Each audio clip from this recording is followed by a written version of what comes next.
Bismillahirrahmanirrahim. Assalamu alaikum class 4. I hope you all are fine by the grace of Allah Almighty. It's time for your science class. In today's lecture we are going to start the unit number 2, characteristics and needs of living things. Previous lecture में हमने अपना unit number 1 complete कर लिया था। उसकी exercise, उसके question answers, reading, each and everything हम उसकी कंप्लीट कर चुके हैं। आज के लेक्चर में हमने यूनिट नंबर 2 स्टार्ट करना है और यूनिट नंबर 2 है characteristics and needs of living things. इसकी आज के लेक्चर में हमने रीडिंग करनी है। पेज नंबर 14 आप ओपन करेंगे, उस पर आपका यूनिट नंबर 2 स्टार्ट हो रहा होगा।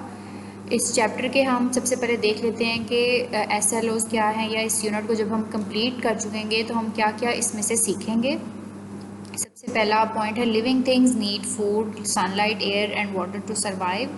हम ये देखेंगे कि जो लिविंग थिंग्स होती हैं, एंड तक हम ये लर्न करने के काबिल हो जाएंगे कि लिविंग थिंग्स को फूड, सनलाइट, एयर और वाटर की ज़रूरत होती है और क्यों होती है वो सारा हम डिटेल में देखेंगे। Next, living things move, grow, reproduce and maintain the continuity of life. हम उनकी कुछ करेक्टरिस्टिक्स पढ़ेंगे लिविंग थिंग्स की, जैसा कि उनकी मूवमेंट, ग्रोथ, रिप्रोडक्शन वगैरह को देखेंगे। एंड देन लास्ट थर्डली हम देखेंगे उनकी सिमिलैरिटीज़ और differences among members of one kind of organism. एक तरह के जो ऑर्गेनिजम्स होते हैं उनके अंदर कौन कौन सी सिमिलैरिटीज़ होती हैं और कौन कौन से डिफरेंसेस, मतलब वो किन बेसिस पे एक दूसरे से मिलते जुलते हैं और किन बेसिस पे एक दूसरे से अलग अलग हैं, उस बारे में देखेंगे। और लास्टली हम लाइफ साइकिल के बारे में स्टडी करेंगे। सो हम इसका इंट्रोडक्शन स्टार्ट करते हैं आज के यूनिट में, आज के लेक्चर में यूनिट नंबर 2 का रीडिंग स्टार्ट करते हैं। पेज नंबर 14 ओपन करेंगे आप। There are many things around us, हमारे इर्द गिर्द बहुत सारी चीज़ें हैं। Some of them are non living things like table, chair, book, ETC।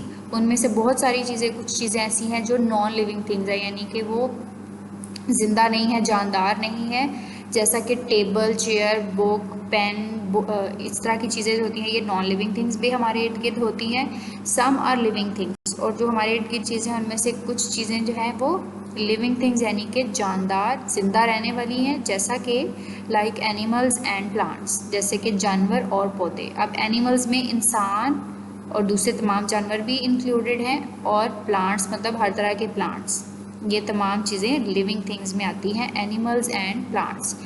Humans को भी वो इसी कैटेगरी में आएंगे, animals and plants. Then living things can grow, eat, reproduce, move, ETC। अब यहाँ पे कुछ करेक्टरिस्टिक बताई हैं कि जो लिविंग थिंग्स होती हैं वो क्या कर सकती हैं, वो ग्रो कर सकती हैं, यानी कि अपने साइज से बड़ी हो सकती हैं by the course of time. Time जैसे जैसे गुजरता है वो अपने साइज़ में बड़ी होती रहती हैं। They can grow, they can eat, वो खा सकती हैं।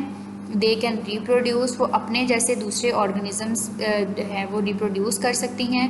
देन दे कैन मूव, वो मूवमेंट कर सकती हैं अपनी मर्ज़ी से। और non living things can not grow, eat, reproduce और मूव बाय देमसेल्व्स।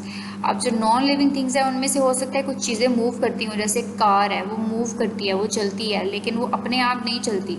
तो वो उस बहुत सारी इस तरह की हो सकता है कि जैसे कि हम कह सकते हैं कि कुछ नॉन लिविंग थिंग्स हैं, वो जैसे कार में पेट्रोल भी हम डालते हैं तो वो हम कह सकते हैं कि वो उसकी फूड है, वो खा रही है उसको, लेकिन देखा जाए तो वो उस तरह से, जिस तरह से लिविंग थिंग्स खाती हैं वो उस तरह वाला हिसाब इनका नहीं होता। वो कुछ चीज़ें नॉन लिविंग थिंग्स भी साइज़ में बड़ी हो जाती हैं अगर हम उनको स्टैक करना शुरू कर दें। हम उनकी जैसे बुक है, बुक के पेजेस बढ़ाते जाएं तो उसका साइज़ बड़ा होता जाएगा, लेकिन वो ग्रोथ में नहीं आएगा। जिस तरह से इंसान ग्रो करता है, प्लांट्स ग्रो करते हैं, उस तरह से नहीं होता। तो नॉन लिविंग थिंग्स में ये तमाम करेक्टरिस्टिक जो लिविंग थिंग्स की होती हैं, जैसे कि ग्रोथ और ईटिंग, रिप्रोडक्शन, ये सारा कुछ नहीं होता। और अगर होता है तो वो अपने आप वो काम नहीं हो रहा होता, बल्कि उसके लिए हम उनको मूव करवा रहे होते हैं। देन नीचे लिखा हुआ है कि लिविंग थिंग्स नीड फूड, जो ज़िंदा रहने वाली चीज़ें हैं, लिविंग थिंग्स हैं, उनको क्या चाहिए होता है ज़िंदा रहने के लिए। दे नीड फूड, उनको खाना चाहिए होता है। दे नीड वाटर, उनको पानी चाहिए। दे ऑल्सो नीड एयर, उनको एयर चाहिए सांस लेने के लिए। And light for their survival, और उनको रोशनी की ज़रूरत होती है सर्वाइवल, ज़िंदा रहने के लिए। ये इन चारों पॉइंट्स को, food, water, air and light को हम डिटेल से भी डिस्कस करेंगे। नेक्स्ट लेक्चर में हम इनको डिटेल से डिस्कस करेंगे कि किस तरह से फूड की कहाँ ज़रूरत होती है, वाटर की क्या ज़रूरत होती है, इनको हम नेक्स्ट डिस्कस करेंगे। अभी सिर्फ यहाँ तक हमने यही देखना है कि हमारे इर्द गिर्द बहुत सारी चीज़ें पाई जाती हैं, कुछ लिविंग होती हैं, कुछ नॉन लिविंग थिंग्स होती हैं, उनकी हमने एग्जांपल्स देखी और फिर हमने देखा कि नॉन लिविंग थिंग्स जो हैं वो ग्रो कर सकती हैं, खाती हैं, रिप्रोड्यूस करती हैं, मूव करती हैं, और नॉन लिविंग थिंग्स ये तमाम काम नहीं कर सकती, और अगर कोई काम इनमें से करती हैं तो वो ख़ुद से नहीं कर सकती। और हमने लास्टली ये देखा कि लिविंग थिंग्स को फूड, वाटर, एयर और लाइट की ज़रूरत होती है ज़िंदा रहने के लिए या अपने सर्वाइवल के लिए।